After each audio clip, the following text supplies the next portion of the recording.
ನಮಸ್ಕಾರ. ನಾನೀ ದಿನ ಮಾವಿನಕಾಯಿ ತೊಕ್ಕು ಮಾಡ್ಕೊಂಡು ಬಂದಿದ್ದೀನಿ. ಬಹಳ ರುಚಿಯಾಗಿರುತ್ತೆ, ಹಾಗೆ ಸಿಂಪಲ್ಲಾಗಿ ಮಾಡುವಂಥದ್ದು. ಬನ್ನಿ ಈಗ ಇದ್ರ ವಿಡಿಯೋನ ನೋಡ್ತಾ ಹೋಗೋಣ. ನಾನಿಲ್ಲಿ ಬೆಳೆದಿರುವ 2 ಹುಳಿ ಮಾವಿನಕಾಯಿನ ತಗೊಂಡಿದ್ದೀನಿ. ಕತ್ತಿ ಇಟ್ಕೊಂಡಿದ್ದೀನಿ. ಈಗ ಮಾವಿನಕಾಯಿ ಸಿಪ್ಪೆನ ತೆಳುವಾಗಿ ತೆಗಿತಾ ಬರೋಣ. ದಪ್ಪವಾಗಿ ಸಿಪ್ಪೆ ತೆಗೆದ್ರೆ ಮಾವಿನಕಾಯಿ ವೇಸ್ಟ್ ಆಗುತ್ತೆ. ಕತ್ತಿ ಅಭ್ಯಾಸ ಇಲ್ಲದೇ ಇದ್ದವರು ಪೀಲರ್ ಉಪಯೋಗಿಸಿದ್ರೆ ಸರಿ. ಈಗ ಮಾವಿನಕಾಯಿ ಸಿಪ್ಪೆನ ತೆಗೆದಾಯಿತು.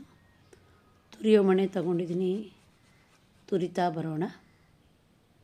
ತೊಕ್ಕಿಗೆ ತಗೊಳ್ಳೋದು ಸ್ವಲ್ಪ ಬೆಳೆದಿರೋ ಮಾವಿನಕಾಯಿ, ಹಾಗಾಗಿ ಇದನ್ನು ಕತ್ತಿಲಿ ಹೆಚ್ಚಕ್ಕೋದ್ರೆ ನಮಗೆ ಅಷ್ಟು ಸಿಗೋಲ್ಲ, ಯಾಕಂದರೆ ಗೊರಟು ಬೆಳೆದಿರೋದ್ರಿಂದ. ಈ ತುರಿದು ಬಿಟ್ಟರೆ ನಮಗೆ ಸ್ವಲ್ಪನೂ ವೇಸ್ಟು ಅಂತಲೇ ಆಗೋಲ್ಲ, ತುಂಬ ಚೆನ್ನಾಗಿ ಸಿಗುತ್ತೆ. ಈಗ ಮಾವಿನಕಾಯಿ ತುರಿದಾಗಿದೆ. ಇದರ ರುಚಿಗೆ ಸರಿಯಾಗಿ ಪುಡಿ ಉಪ್ಪನ್ನು ಹಾಕ್ತಾ ಬರೋಣ.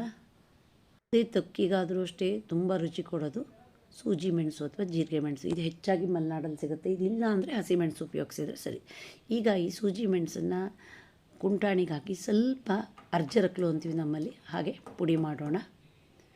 ಈಗ ಪುಡಿ ಮಾಡಿದ ಜೀರಿಗೆ ಮೆಣಸನ್ನು ಸ್ಪೂನಲ್ಲಿ ತೆಗೆಯೋಣ. ಒಲೆ ಮೇಲೆ ಬಾಣಲೆ ಇಟ್ಕೊಂಡಿದ್ದೀನಿ. 4 ಸ್ಪೂನಷ್ಟು ಕೊಬ್ಬರಿ ಎಣ್ಣೆ ಹಾಕೋಣ.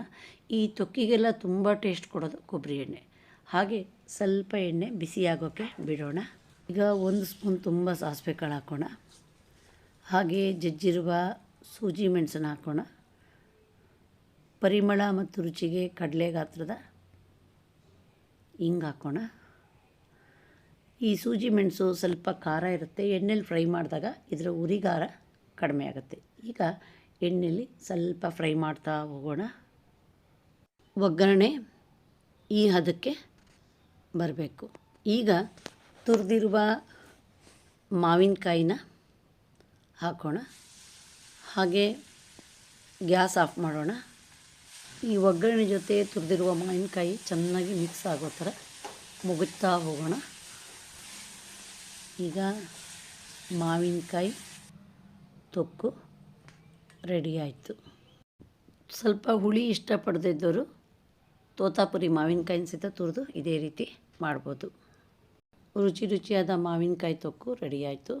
ಹಾಗೆ ಬಾಕ್ಸಲ್ಲಿ ಹಾಕಿಟ್ರೆ 3ರಿಂದ 4 ದಿನದವರೆಗೂ ಉಪಯೋಗಿಸ್ಬೋದು. ಫ್ರಿಜ್ಜಲ್ಲಿಟ್ಟರೆ 1 ತಿಂಗಳವರೆಗೂ ಬರುತ್ತೆ. ಬಿಸಿ ಅನ್ನದ ಮೇಲೆ 1 ಸ್ಪೂನ್ ಕೊಬ್ಬರಿ ಎಣ್ಣೆ ಹಾಕಿ ತೊಕ್ಕನ್ನು ಹಾಕಿ ಕಲಿಸ್ಕೊಂಡು ಅದಕ್ಕೆ ನಂಚ್ಕೊಳ್ಳೋಕ್ಕೆ ಹಪ್ಪಳ, ಸಂಡಿಗೆ, ಈರುಳ್ಳಿ, ಸೌತೆಕಾಯಿ ಇದ್ಬಿಟ್ರೆ ಊಟ ಸೇರಿದವರು ಸಹಿತ ಅಷ್ಟು ಚೆನ್ನಾಗಿ ಊಟ ಮಾಡ್ತಾರೆ. ನೋಡಿದ್ರಲ್ಲ, ನೀವು ಒಮ್ಮೆ ಟ್ರೈ ಮಾಡಿದ ರುಚಿಯನ್ನು ಸವಿಯಿರಿ. ನಿಮಗೆ ಈ ವಿಡಿಯೋ ಇಷ್ಟ ಆದರೆ ಲೈಕ್ ಮಾಡಿ, ಶೇರ್ ಮಾಡಿ, ಸಬ್ಸ್ಕ್ರೈಬ್ ಮಾಡಿ. ಧನ್ಯವಾದಗಳು.